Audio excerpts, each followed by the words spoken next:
Foi um processo histórico do qual participaram muitos personagens, né? E acho que a maneira talvez mais adequada de entender o que aconteceu lá, nas primeiras décadas do século XX, é observar que não foi, na verdade, nada planejado, né? Não é que um grupo de pessoas chegou e disse, oba, vamos fazer Hollywood. Não é isso. Quer dizer, o que aconteceu no final do século XIX é que o cinema nos Estados Unidos surgiu, concentrado na costa leste, concentrado em Nova York, né? Os americanos gostam de lembrar que o cinetoscópio, o aparelho que foi patenteado pelo Thomas Alva Edison, chegou ao público em feiras, parques de diversão, bem antes do que o cinematógrafo dos irmãos Lumière na França. E que, portanto, a mágica das imagens em movimento teria surgido primeiro nos Estados Unidos, né? E surgiu com base num trabalho de uma equipe designada pelo Thomas Alva Edison para investigar, né, no sentido de pesquisa, para investigar a possibilidade de criar um aparelho que oferecesse o truque das imagens em movimento, né? Então, nasceu em Nova York o cinema, nos Estados Unidos. Talvez, para os americanos, tenha nascido o cinema nos Estados Unidos, mas em Nova York, na costa leste. O movimento em direção à costa oeste é mais típico do início do século XX e tem a ver com uma série de fatores, tem a ver com... Nenhum deles acha preponderante, eles agiram todos de maneira integrada, né? Então tem a ver com o fato de que os terrenos lá na Califórnia eram muito mais baratos, né, do que na costa leste. E cinema, a gente sabe, precisa de estúdios, precisa de espaço e tal, então isso aqui ficou melhor lá. Tem a ver com luz, né? Quer dizer, na Califórnia você tem um número de dias de sol incomparavelmente maior ao número de dias que você tem na costa leste. E naquele momento o cinema dependia muito mais do que depende hoje de luz natural, né? Quer dizer, hoje isso talvez até pareça uma bobagem para quem não sabe do desenvolvimento tecnológico e diga, ué, mas como é que usa luz artificial? Pois é, então não era essa a situação mais de 100 anos atrás, a luz natural era muito importante e você a encontrava mais na Califórnia. Tem a ver também com alguns fatores que a indústria não gosta de reconhecer, mas reconhece, porque isso já apareceu em muitos filmes, que é o fato de que lá na costa oeste você estava mais longe da fiscalização do Estado, né? Você estava mais longe da capital, Washington, você estava mais longe do centro financeiro, e é por isso que muita picaretagem foi feita, né? Muito imposto não foi pago. Quer dizer, há uma certa frouxidão, digamos assim, dos fiscais da lei na Califórnia, isso foi importante também, né? É isso, você vai somando fatores, foram vários fatores, né? O fato é que, então, teve início, no século XX, essa transição, essa nova conquista do Oeste, digamos, em torno de Hollywood, né, ali na região metropolitana de Los Angeles, os estúdios foram se baseando, mas outros estúdios também se baseando em outros distritos, não em Hollywood. Esse nome foi o que acabou por designar o coração da indústria de cinema nos Estados Unidos.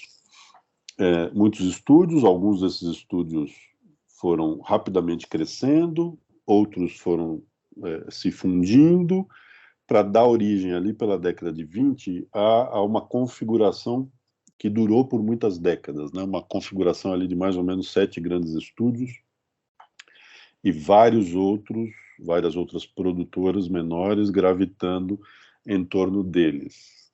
Nova York nunca deixou de ter também muita importância para o cinema, mas menor, né? Nova York tradicionalmente teve um grande estúdio em que muitos filmes continuaram a ser feitos, mas os quartéis generais, né, das companhias produtoras foram, de fato, né, transferidos e criados já em Hollywood.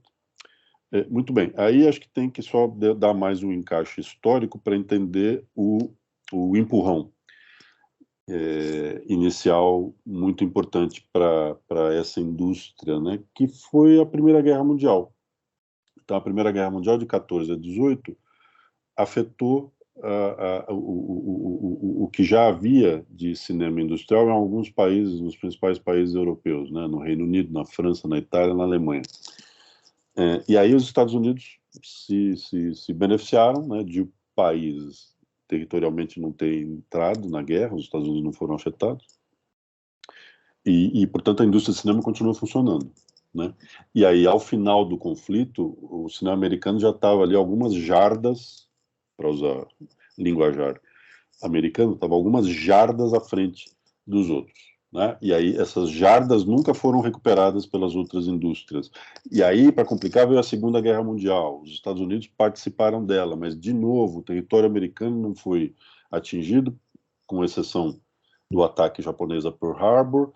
A indústria de cinema continua funcionando, ainda que atores, diretores, roteiristas e outros profissionais servissem, né, as Forças Armadas, lutassem, muitos deles, na Segunda Guerra Mundial, trabalhassem até com o cinema na Segunda Guerra Mundial, fazendo documentários e filmes de propaganda, mas a indústria continuou funcionando, enquanto na França, na Itália, no Reino Unido, na Alemanha, elas estavam desmobilizadas e os mercados estavam muito afetados, né? A circulação de mercadorias muito afetada.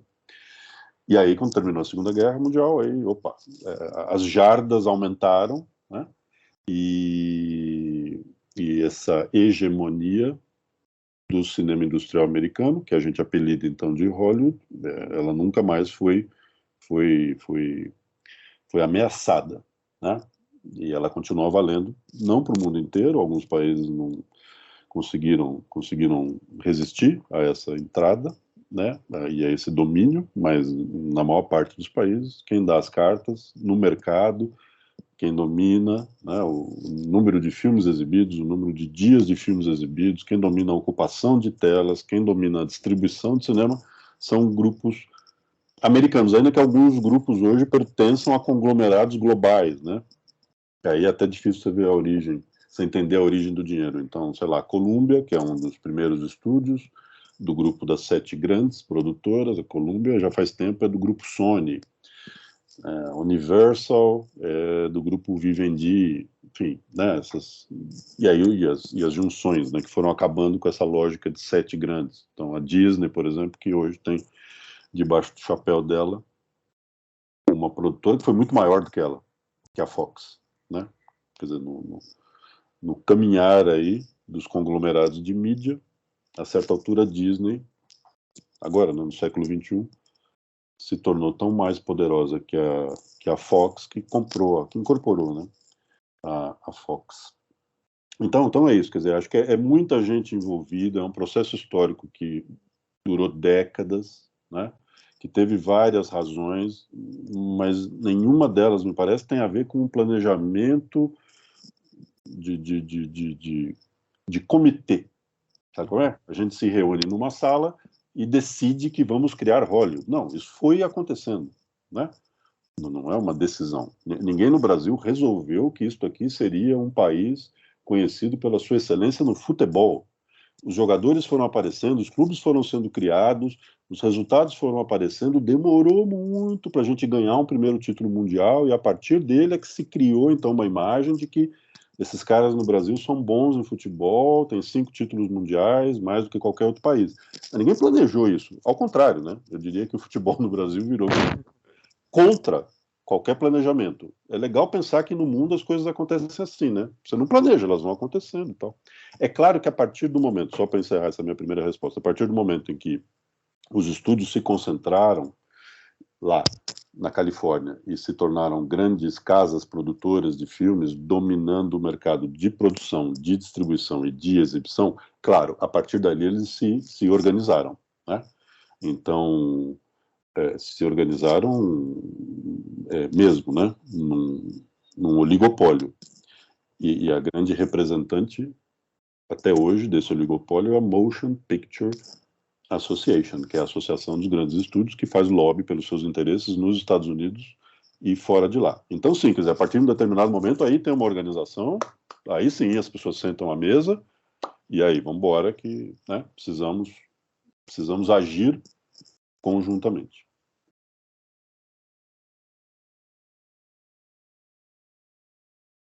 Concentração de poder, na economia, na política, no esporte, é sempre muito ruim, né? É sempre muito ruim. Então, veja só, de novo, deixa eu partir da analogia do futebol, que é facilmente compreensível, para a gente voltar ao audiovisual.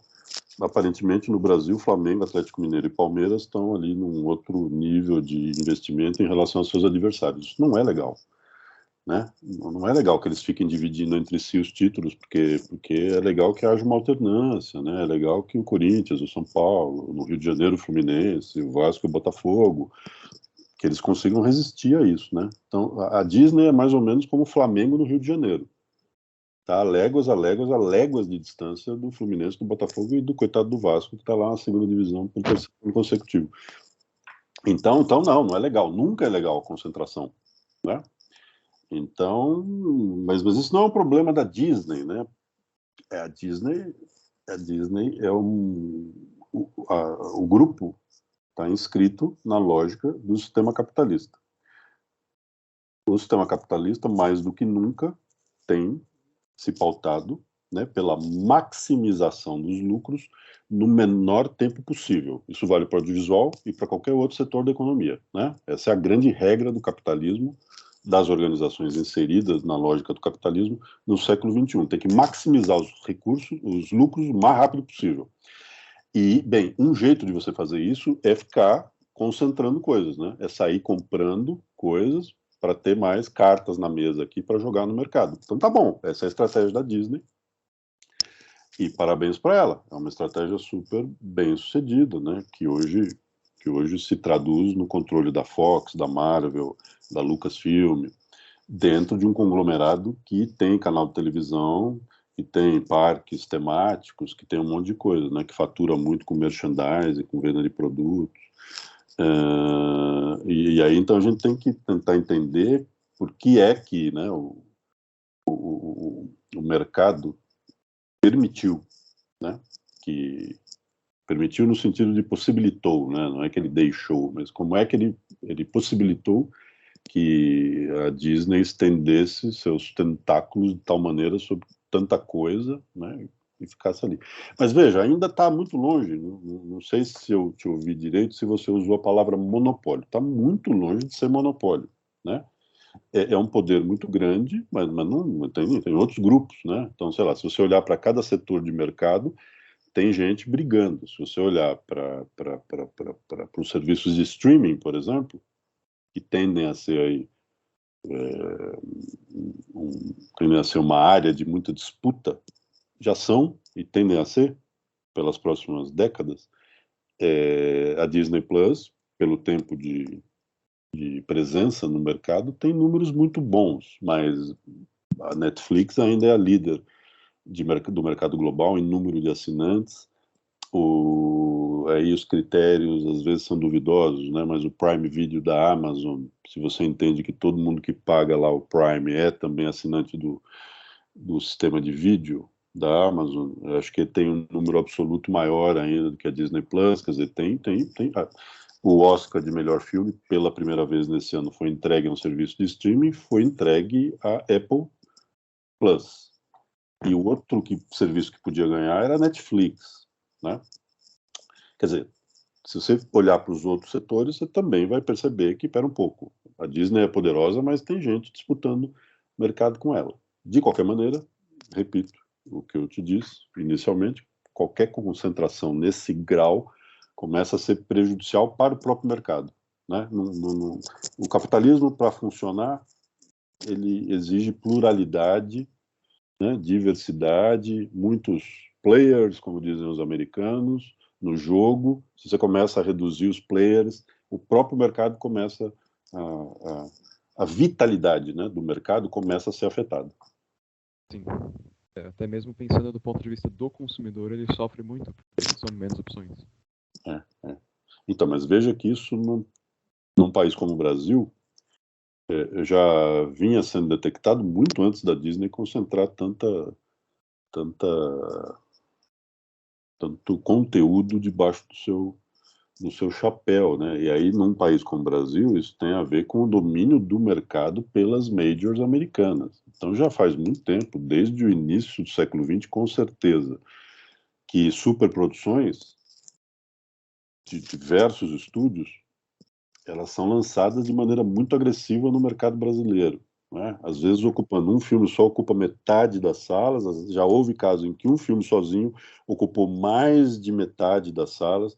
Houve casos em que duas superproduções juntas ocuparam ali por 80% ou 90% do mercado. Isso, para o consumidor, é um horror, né? Você chegar lá num shopping center, num multiplex, tem 8, 9 salas, só que 4 estão passando o mesmo filme e outras 3 estão passando um outro filme. Bom, você tem menos opções, né? E esse é um problema que atinge, veja só, até mesmo o cinema americano, que eles chamam lá de adulto, né? Sobretudo os dramas, porque eles também passaram a ter menos espaço, né? Em função dessa ocupação muito agressiva do mercado por superproduções de ação e de fantasia. Mas veja, está conectado com o crescimento da Disney, mas não é a Disney que inventou isso. Quer dizer, isso já vinha já faz tempo, né? Há algum tempo.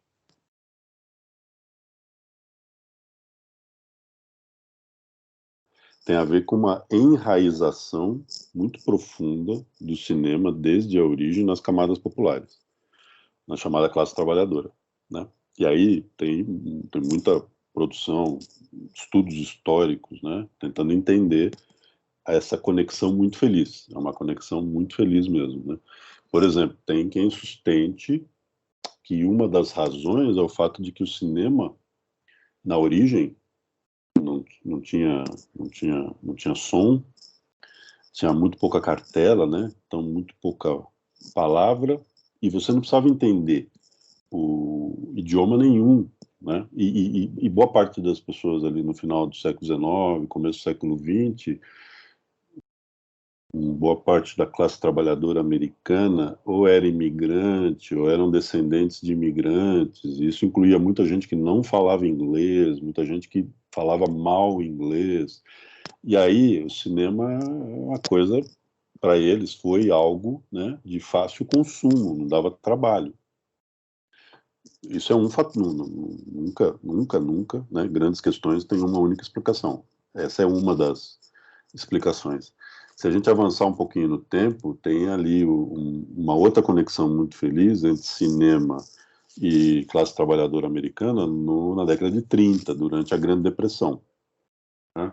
Quer dizer, a Grande Depressão, que veio depois da quebra da Bolsa de Nova York, em 29, ela inicialmente afetou todos os setores da economia, ou quase todos os setores, mas não afetou o cinema. O cinema, por 1 ou 2 anos, continuou a operar no azul, os estudos estavam bem. Aí, ali pelo segundo, terceiro ano, eles foram todos para o prejuízo.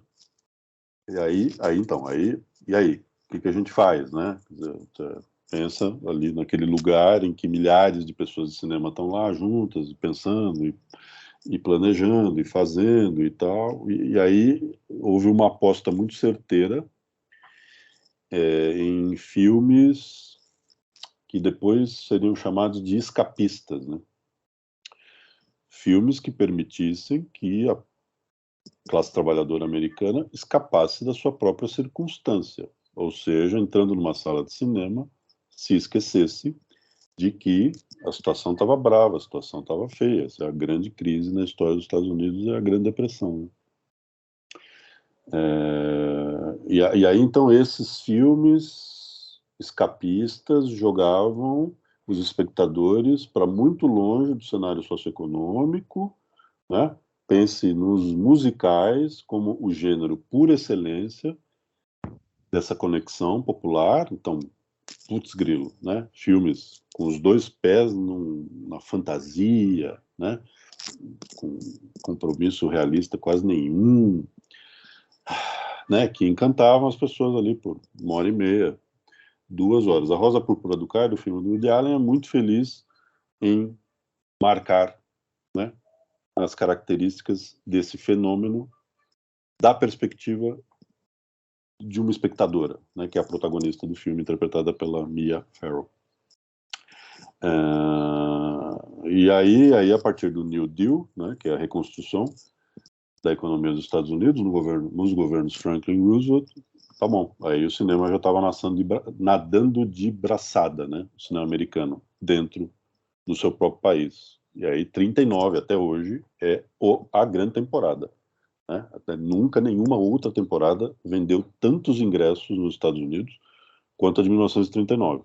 E não é por acaso que alguns filmes muito populares nos Estados Unidos são de 39. E O Vento Levou, O Mágico de Oz, No Tempo das Diligências, A Mulher Faz o Homem, enfim, um monte de filmes vistos ali por várias gerações, depois na televisão e coisa e tal. Então tem isso, tem um enraizamento muito profundo, né, nos Estados Unidos. Os franceses gostam de dizer que eles são muito de cinema, né, que é uma... mas eu diria que é Paris. Paris é certamente a cidade mais cinematográfica do mundo no que diz respeito à frequência, salas de cinema ao tamanho da faixa da população que tem o hábito de ir ao cinema, né? Historicamente, já há muito tempo. Paris, eu acho, ganha de qualquer outra cidade, acho. Grande, pelo menos, uma metrópole, né? Agora, os Estados Unidos são incomparáveis com qualquer outro país. Quer dizer, a quantidade de gente que vê cinema lá, sempre, né, a partir da estruturação dessa indústria, é uma coisa louca, né? Quer dizer, o consumo per capita é muito grande. Talvez a Índia, né, tenha um consumo per capita ali brigando com o americano. Mas aí o problema é que o cinema indiano pouco sai da Índia e o cinema americano muito sai dos Estados Unidos, né? Então,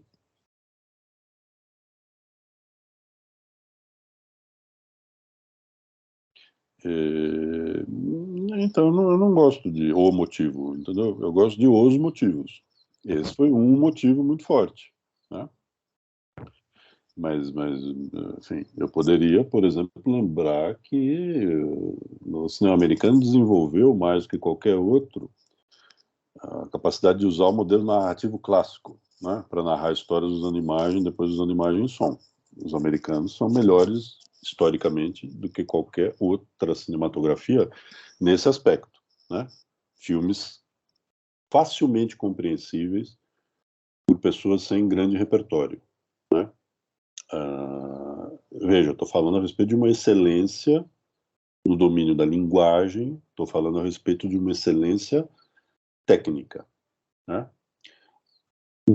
E aí, essas duas excelências têm a ver com americanos? Não, tem a ver com americanos e com um monte de estrangeiros que fizeram e continuam a fazer a indústria do audiovisual americano. Então olha só, estamos olhando já para uma outra coisa aqui. Essa riqueza e essa força do cinema americano tem também a ver com o fato de a indústria de cinema ter abraçado gente que fazia cinema de tudo quanto é lugar, né? Então estamos falando de diretores, de roteiristas, de diretores de fotografia, de atores e de atrizes. Estamos falando de Carmen Miranda, só para citar um exemplo brasileiro, na verdade uma portuguesa, né? Mas fez carreira no Brasil e tal. A Carmen Miranda, num ano lá, 42, alguma coisa assim, ela foi a mulher que mais ganhou dinheiro nos Estados Unidos, certo? A mulher mais bem paga, que mais pagou imposto de renda nos Estados Unidos. Então é isso, né? Aí veja, isso tem a ver com as características do capitalismo americano também, né? Atraindo talentos e com isso gerando divisas, né? Isso não é uma exclusividade do cinema. Olhe para as universidades americanas, como elas têm um sistema muito antigo de captura de pesquisadores de todas as áreas, mas sobretudo nas ciências, né?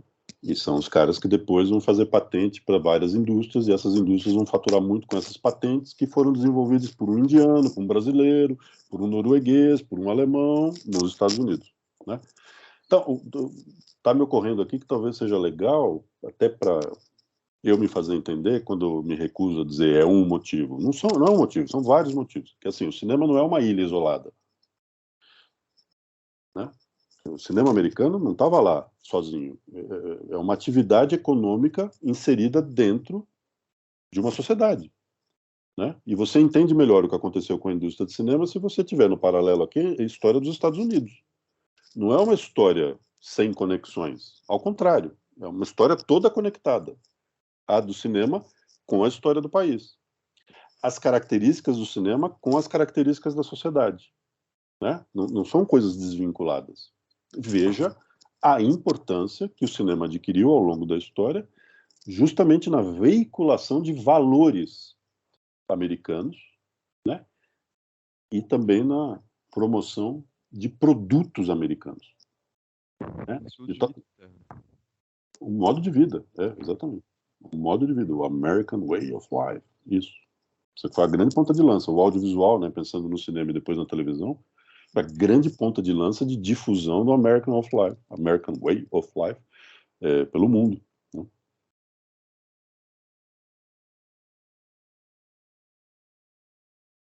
Então, voltamos a essa conexão aí com a sociedade americana que eu mencionei, né? Quer dizer, as personagens femininas estão no cinema americano desde sempre, né? Não é que teve uma hora lá que só tinha um homem e de repente começa a aparecer mulher. As mulheres aparecem desde os primeiros moving pictures do cinetoscópio, do Thomas Alva Edison. Quando o cinema de ficção se fortalece no início do século XX, os filmes têm mulheres como protagonistas, né? A curva interessante a observar é que essa presença feminina na tela corresponde à presença feminina na sociedade. Então, as mulheres nos Estados Unidos demoraram para obter direitos equivalentes aos de homens. Por exemplo, direito a voto. Elas demoraram para ter direito a voto. As mulheres demoraram para ocupar um espaço significativo no mercado de trabalho. E ainda hoje, embora esse espaço seja extraordinário, muito maior do que no Brasil, e ainda hoje em que você tem CEOs de empresas, muitas que são mulheres, de mulheres executivas, ainda hoje tem um domínio masculino, né? Então é uma curva.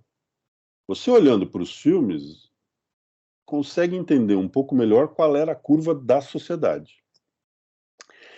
Mas não é preciso, né? Não é uma coisa matemática, não é que a curva da presença da mulher na sociedade americana estivesse fazendo assim e os filmes estão fazendo uma curva idêntica acompanhando. Tem uns desvios ali, né? Então, por exemplo, num determinado momento ali, talvez na década de 40, começou a haver uma consciência muito grande a respeito de estereótipos construídos a respeito de mulheres. O que significa, então, que aqui a sociedade estava um pouco mais à frente do que o cinema em reconhecer o papel da mulher. Uhum. Tá bom, mas aí a partir desse tipo de demanda, aí você começa a ajustar os filmes, né? Então, sei lá, pegue talvez a grande atriz a representar esse assunto, que é a Katharine Hepburn. Então, a Katharine Hepburn já é de uma família super feminista. Não lembro direito o que a mãe dela fazia, mas eu acho que a mãe dela era uma ativista sufragista, né? Que lutou pelos direitos de voto das mulheres. Se eu não estou aqui confundindo a história. Mas era com certeza uma ativista feminista, a mãe da Katharine Hepburn. Bom, aí a Katharine Hepburn é filha de uma ativista feminista e ela chega em Hollywood como uma jovem estrela linda, sedutora, divertida, que funcionava super bem em comédias românticas, só que muito esperta em relação a esse assunto. E aí, se você acompanha a carreira dela, você também vai ver essas curvas que estão mais ou menos juntas, né? Quer dizer, a Katharine Hepburn virou uma referência para, sei lá, milhões de mulheres americanas, justamente porque os papéis que ela interpretava nos filmes eram mais afirmativos, né? Eram de mulheres que enfrentavam homens, eram de mulheres que trabalhavam, eram de mulheres, né, que, opa, todas nós queremos ser como a Katharine Hepburn. Então, é isso, né? Quer dizer, é o cinema ajudando a transformar a sociedade. Mas, veja só, também aqueles papéis só foram escritos, interpretados por ela em filmes que foram produzidos, porque também a sociedade já estava ali naturalizando que as mulheres têm essa presença, Katsu, né? Que está aumentando essa presença. Eu gosto muito dessa figura, da Katharine Hepburn. Ela resume muito dessas questões todas, inclusive dessa imbricância aí, né? Dessa conexão entre o cinema, fenômenos do cinema e fenômenos da sociedade americana. E tudo isso, assim, com a Catherine ainda sendo Década de 40, né? Se eu ouvi bem. Eu não lembro se ela começou nos anos 30, mas ela vira estrela ali nos anos 40, né? E tem uma carreira longuíssima até nos 80, né? Acho que ela filma até os anos 80 ainda. Tem uma carreira de décadas, portanto, ela foi uma instituição americana, né? No Brasil, imagino que se você perguntar aí para as suas colegas de sala, acho que elas não vão saber quem foi a Katharine Hepburn. Uma ou outra vai saber, mas nos Estados Unidos ainda hoje é um nome, né? Uau! E é um nome com esse peso. É alguém que ajudou muito a luta das mulheres pela equidade, né? E fora do cinema também, quer dizer, não é que os filmes só que faziam isso, a Katharine Hepburn era uma personalidade extraordinária, né? Então, extra filme, ela também sempre, né, foi uma guerreira. Então, mas é isso, as coisas nunca são planas, né? Pensa o seguinte também, ó. No auge, cada estúdio produzia alguma coisa entre 40 e 80 filmes por ano, certo? Ok. Então, pensa que só dos grandes estúdios ali saíam todo ano uns 350, 400 filmes, fora os outros. Então tem que tomar muito cuidado, porque a gente olhando para o passado, ele fica um pouco plano, nivelado, sabe como é? E aí fica, eu estou te falando da Katharine Hepburn, então fica parecendo que só tinha a Katharine Hepburn. Não, não tinha Katharine Hepburn só. Tinha outras atrizes num registro muito parecido, por exemplo, a Bette Davis, né, de mulheres fortes, de personalidade, interpretando personagens fortes na tela. E você também tinha um monte de atrizes fazendo a dondoquinha, a bonequinha, objeto sexual, né, objeto do desejo de homens. Quer dizer, é muita coisa rolando ao mesmo tempo. Tem que tomar cuidado com isso. Né? É um pouco olhar para o mundo que a gente vive hoje, né, 2022, ver como ele é variado, e pensar que daqui a 50 anos vão olhar para 2022 e vai ser tudo resumido em 3 frases. Então, mas não é, né? As coisas são... Estamos vivendo uma complicação que não cabe em 3 frases. A dona de casa tem um estereótipo fortíssimo que era a dona de casa. Não tem problema nenhum, né? Hoje a gente sabe que não tem problema nenhum uma mulher optar por ficar em casa, cuidar dos filhos. Não tem problema se ela quiser. Claro. Mas essa é que é a questão. Ela precisa ser uma opção dela. Ela não pode ser constrangida socialmente a esse papel, né? E aí, historicamente, você teve esse estereótipo, né, no cinema americano, que era da dona de casa, que tem uma presença secundária na família em relação ao marido, não trabalha, tá lá fazendo, cumprindo uma função muito nobre, né, que é educar os filhos e cuidar ali dos afazeres de casa. É muito nobre, mas o problema é que esses filmes sugeriram durante décadas para as mulheres americanas que é com isso que elas deviam sonhar. Que era só isso que tinha. Esse era o limite para elas. Né? E aí, quando começam a aparecer as personagens da Katharine Hepburn, da Bette Davis, interpretadas por outras atrizes, aí começa a ter, opa, pera um pouco, eu também posso ser isso. Né? Eu também posso ser jornalista, eu também posso ser empresária, eu também posso ser advogada, eu também posso ser policial, eu posso ser o que eu quiser ser, né?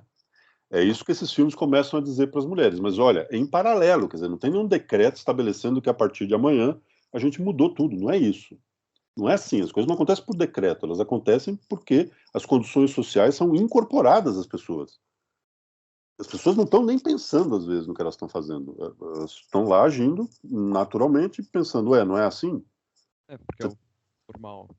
Você está aí me criticando porque eu escrevi lá o papel da dona de casa. Toda mulher no meu filme é dona de casa. Mas não é, né? O cara vai dizer. Não é assim? Todas as mulheres que eu conheço são assim. Aí você vai dizer, tá bom, meu querido. Mas deixa eu te contar, essa daqui não é assim, aquela não é assim. Sabe aquela aviadora? Então, não é assim, né? Então, não é assim. E tal você dá uma variadinha aí, né? Sim. Não tenho dúvida de que elas enfrentaram o machismo, o domínio masculino, né? Em Hollywood, porque é isso, é uma indústria que cresceu nas mãos de homens. E aí, homens fundamentais para entender esse domínio masculino são os chefes dos estúdios. Lá em cima, em primeiro lugar, né? E realmente os chefes dos estúdios terminaram por criar uma estrutura que era quase toda ela controlada por homens. Você teve alguns nichos, né, de ocupação feminina. Bom, você teve um nicho nos elencos, claro, mas não é um nicho, é basicamente metade, né? Metade dos elencos compostos por mulheres, tranquilo.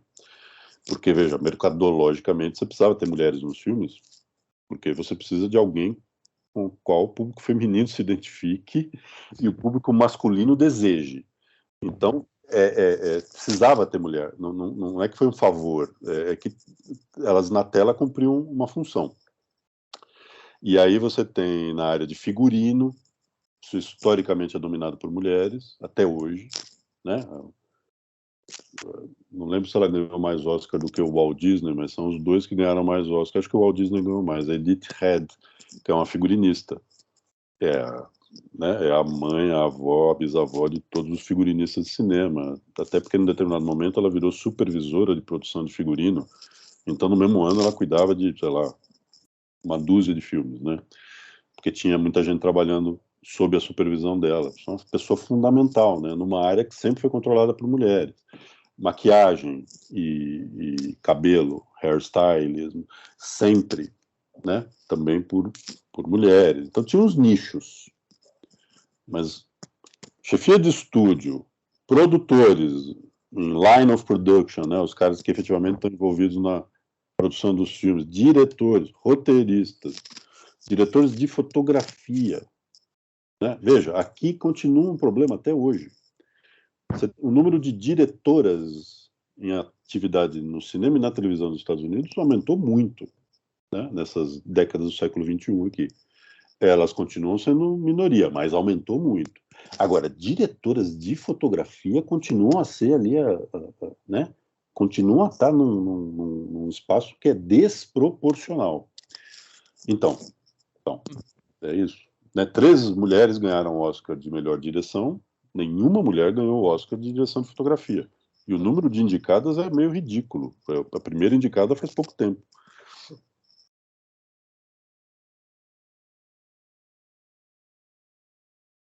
No dia que eles tentavam atrapalhar, no sentido intencional, eu vou lá atrapalhar. Mas acho que custou muito a elas todas, essas duas aí que a gente está citando, um monte de outras atrizes, quer dizer, custou muito a elas enfrentar a dominação masculina.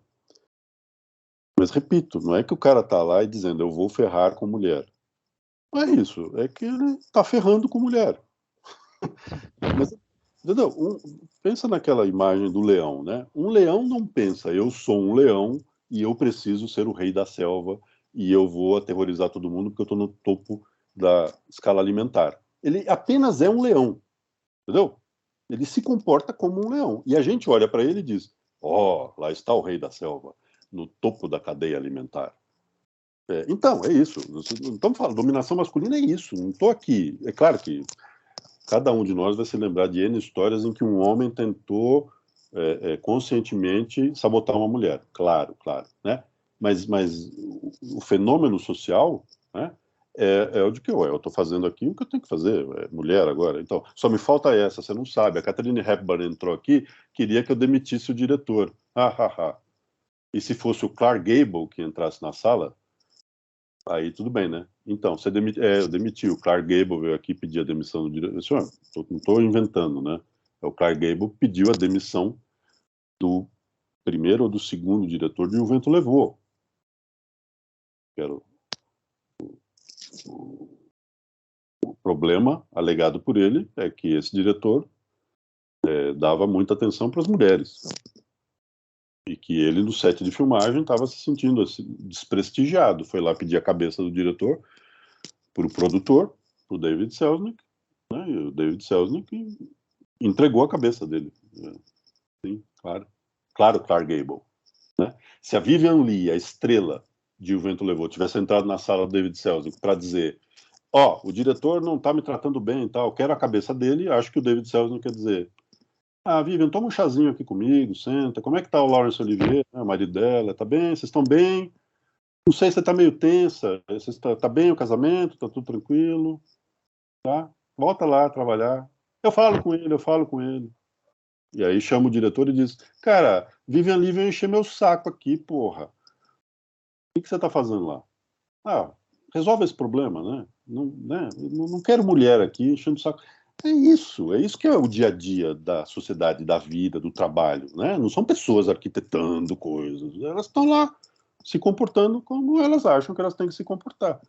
E numa indústria dominada por homens, o comportamento machista é absolutamente incorporado e, portanto, mulheres são secundárias, e é isso, são secundárias, e pronto, né? Só faltava essa, ter uma mulher querendo chefiar estúdio, você não sabe, ela quis me ensinar a escalar um elenco, né? É isso, o que é absurdo. Então é essas, não é que fica ali, ao contrário, então, veja só, por isso é que eu quero desmontar um pouco essa ideia da sabotagem. Se a Katharine Hepburn, interpretando mulheres fortes, faz filmes que são sucesso de bilheteria, por que eu vou sabotar? Não há motivo para eu sabotar. E é por isso que ela não foi sabotada nesse aspecto. O público gosta desse tipo de personagem? Ótimo, que bom. Por favor, um novo roteiro com mulher forte para Katharine Hepburn. Um novo roteiro com mulher forte para Bette Davis. Ei, follow the money. Siga o dinheiro. Isso é capitalismo. Não é um lugar em que as pessoas ficam fazendo coisas só por capricho. Elas são caprichosas. É verdade. Os egos são gigantescos, sim. Mas, no fim da linha, o objetivo é faturar. Então, se isso aqui está faturando, por que eu vou sabotar? Não faz o menor sentido.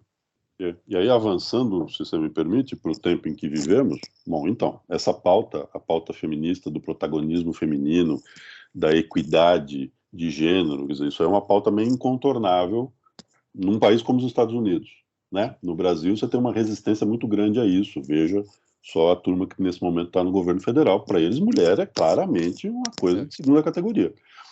Nos Estados Unidos não dá mais, né? Já faz tempo.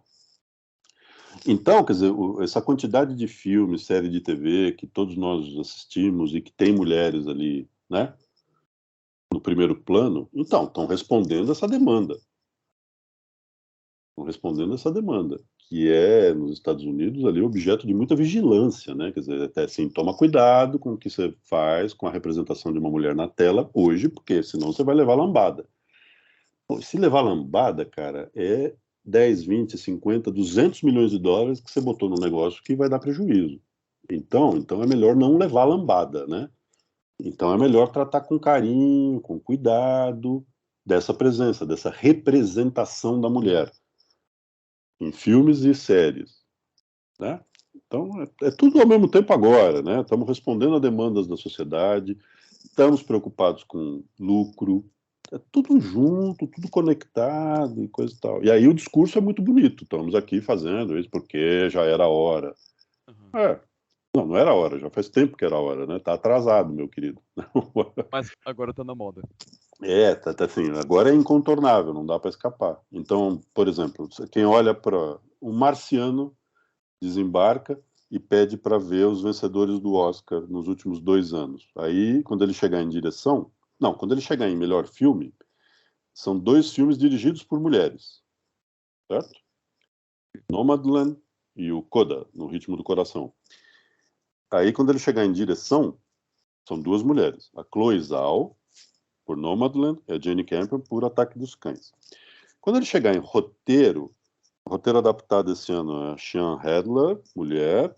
No ano passado foi a Emerald Fennell, de original, pelo filme lá que eu esqueci. Ele vai olhar para isso aqui e vai dizer: puxa vida, essa indústria é dominada por mulheres, não é? Que incrível. Então, só que se você vai para o placar de direção, com essas 3 mulheres premiadas e 2 nos últimos 2 anos, o placar é 91-3. Se você acha 7-1 um placar vergonhoso, esse é 91-3. Então, mas nos últimos 2 anos é 2-0 para as mulheres.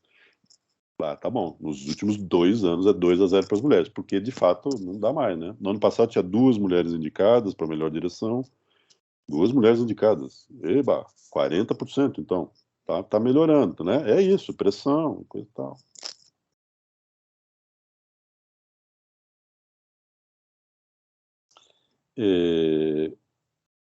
um espectador que reaja dessa maneira a essa presença feminina em filmes como os do universo cinematográfico da Marvel, ao fazer isso, ele está só ilustrando, desenhando o que é o machismo estrutural, né?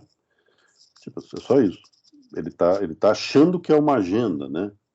Que estão querendo empurrar, ou seja, então ele é nostálgico de um tempo, né? Ele é o tradicionalista, né? Boa parte da extrema direita no mundo hoje, na verdade, é tradicionalista. Eles são nostálgicos de um tempo em que, de fato, as cartas eram dadas por homens. E eles acham que isso é o certo. E como é que agora tem uma mulher no meu filme de super-herói?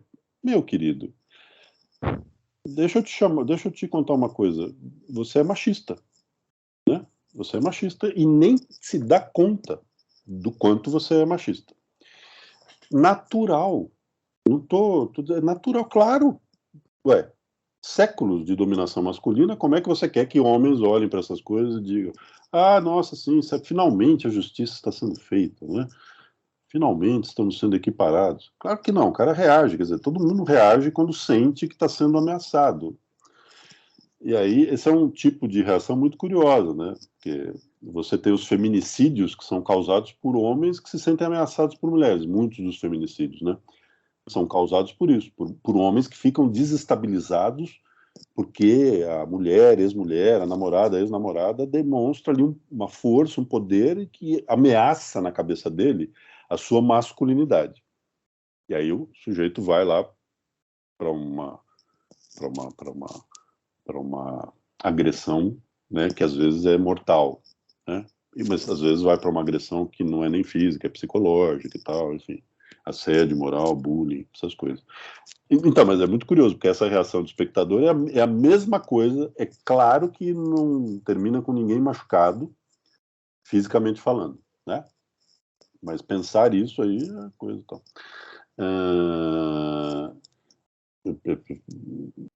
Diante das opções aí que você me deu, é muito mais business as usual, né? Do que imposição de agenda. Porque essa ideia de imposição de agenda é de teoria da conspiração. Quer dizer, que tem alguém aí que eu não sei quem que é. Isso é muito de quem gosta do universo cinematográfico Marvel, que acredita que tem gente que governa o universo, certo? E aí as pessoas que governam o universo, elas estão, então, impondo as suas agendas e tal. Velho, tem um negócio chamado planeta, tem 7 bilhões de pessoas, sociedades as mais diversas, conflito, jogo de poder, desde que existem essas sociedades. E aí é isso, a gente vai se movimentando aqui, vai se movendo e tal, não sei o quê.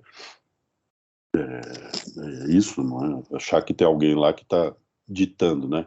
Então, anota aí. A partir do ano que vem, filmes tem que ter mais presença de mulher, tá? Anotou? Muito bem, quero ver isso executado rápido, hein? Você é louco? O que é isso? É o senhor do plano do mundo que está fazendo isso? Quem que é? Isso demonstra muito que as pessoas não têm a menor ideia de como filmes são feitos, né? Eles não têm a menor ideia da quantidade de gente, da quantidade de interesse, do trabalho que dá, quanto custa e tal. E que a pessoa está pensando em agenda, né? Claro, ela vai levantar 200 milhões de dólares para fazer um filme, vai gastar mais 100 milhões de dólares para divulgar o filme, já sai gastando 300, portanto, só para empatar vai ter que vender 600 milhões de ingressos, e ela está pensando numa agenda, claro. É isso. Ela tá, não, então temos aqui, ó, né? Super, super claro. As pessoas são inseridas no capitalismo, mas elas não conhecem o capitalismo, né? Isso é engraçado. Elas vivem dentro do capitalismo e elas não entendem como é que o capitalismo funciona. É uma coisa incrível isso.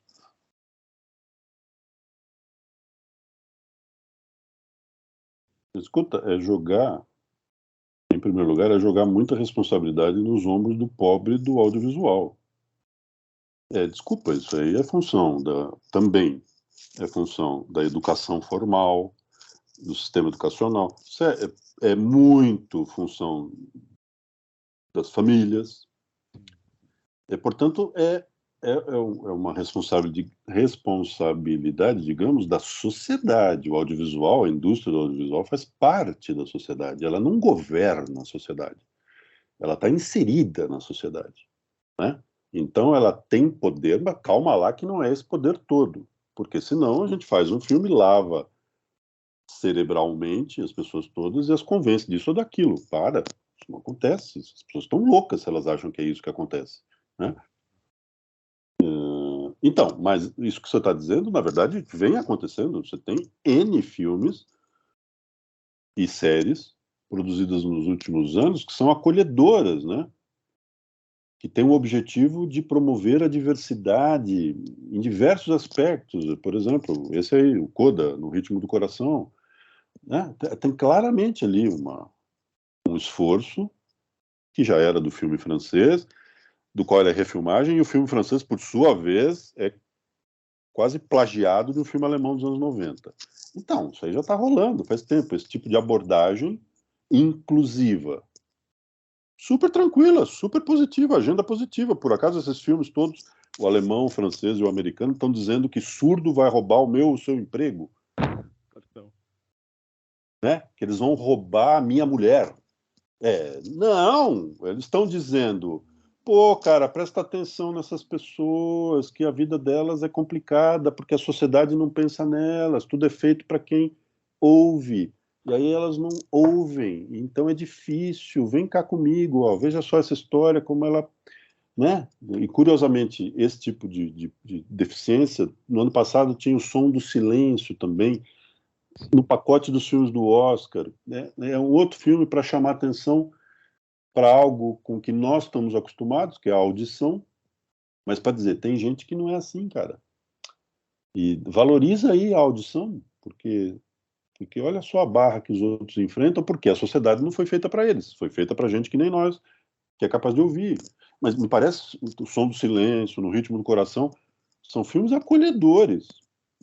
Você tem filmes acolhedores e séries também nos últimos anos sobre tudo quanto é assunto.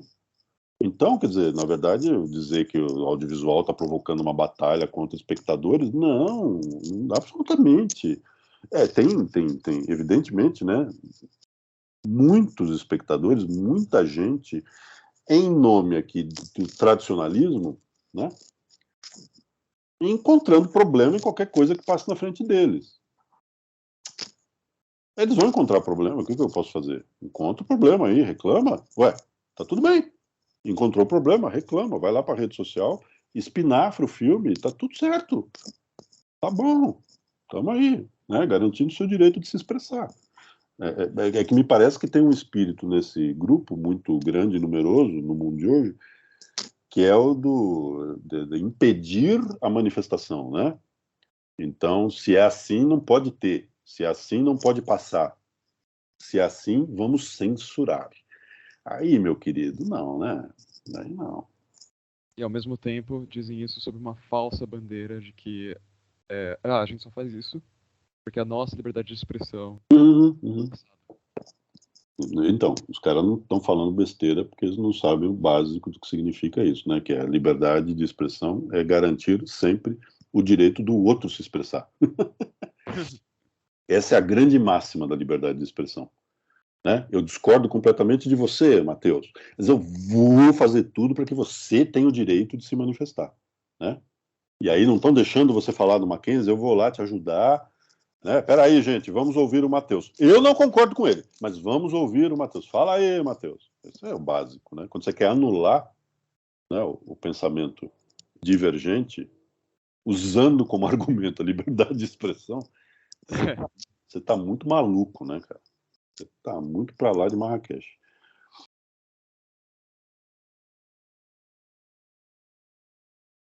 Não, tranquilo. Só, como a gente falou muito aqui de atrizes, né? Uhum. E de fato, eu acho que entre os profissionais de cinema, elas foram e continuam a ser as mais importantes nesse assunto.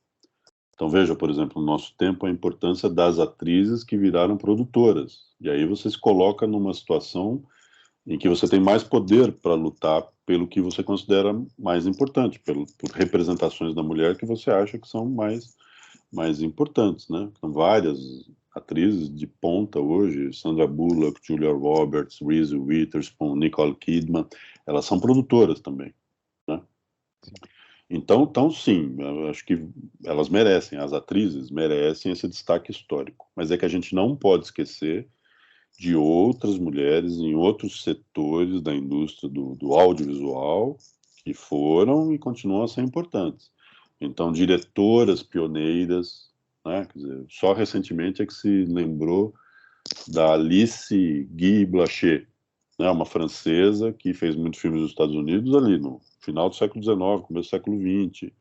Saiu faz pouco tempo um documentário sobre ela que foi revelador para muitas mulheres, né? O documentário começa com mulheres que trabalham no cinema americano, né, respondendo a pergunta que foi feita fora da câmera. Você conhece a Alice Guy Blaché? E aí as mulheres, estrelas, dizendo, não. Como? Não. Como é que é? Não sei se eu ouvi falar, não sei. Então, como é uma história que foi escondida cuidadosamente debaixo do tapete, né? Então tem mulheres lá, ó, desde a origem. E uma mulher muito importante ali nessas mesmas décadas que a gente estava destacando, a Aida Lupino, diretora. No Brasil, você tem Carmen Santos, diretoras, né? Roteiristas, né? Também a partir de um determinado momento se espalhando pela indústria. Produtoras, né? Mulheres ali que não me lembro de nenhuma mulher que tenha sido chefe de estúdio, eu não estou lembrando agora, pode ter ocorrido, mas mulheres produtoras, né, de filmes, sei lá. A gente vê Taxi Driver, filme, e diz, né, é um filme do Martin Scorsese. Aí o outro que conhece mais cinema diz, é um filme dirigido pelo Martin Scorsese e escrito pelo Paul Schrader. Tá, ok. Esse é um filme produzido pela Paula Phillips. Entendeu? A gente poderia perfeitamente dizer Taxi Driver é uma produção de Paula Phillips. Esse filme não existiria se não fosse a Paula Phillips. Foi ela que brigou dentro da Columbia para viabilizar um roteiro super estranho, esquisito, com um protagonista nojento, tal. Foi ela que brigou para dizer: tem já aqui um público capaz de olhar para esse filme e entender que ele é uma denúncia desse tipo de comportamento, né? E tal. Então, mulheres, produtoras, enfim, né? Tem que tomar cuidado só para não concentrar tudo nas atrizes, quando nas últimas décadas você tem um monte de mulheres espalhadas por outras funções que têm sido importantes. E aí para ir um pouco fora do cinema, mas tem a ver com o cinema, muitas, milhares de mulheres nas universidades, mulheres produzindo estudos sobre o cinema, justamente mulheres que começaram a denunciar os estereótipos femininos, a dominação masculina. Quer dizer, boa parte do que a gente sabe hoje é fruto de pesquisas de mulheres. Eu estou conversando com você aqui usando informações que foram escavadas por mulheres, né? Jornalistas, críticas de cinema, Pauline Kael, né? Uma figura fundamental na crítica de cinema, na imprensa americana, para chamar a atenção para alguns desses assuntos. Pauline Kael amava Katharine Hepburn e lembrava da importância que a Katharine Hepburn teve para ela jovem, né? De ver aqueles filmes e pensar, a Pauline Kael era filha de uns fazendeiros lá, pequenos proprietários rurais na costa oeste, enfim, caipira, como ela mesma dizia. Aí virou crítica de cinema do New Yorker, né? Uma das mais importantes críticas de cinema na história dos Estados Unidos. Então, seria legal, né, lembrar que é bem colorida essa história. Não é que uma, duas, três, é um monte de gente, né?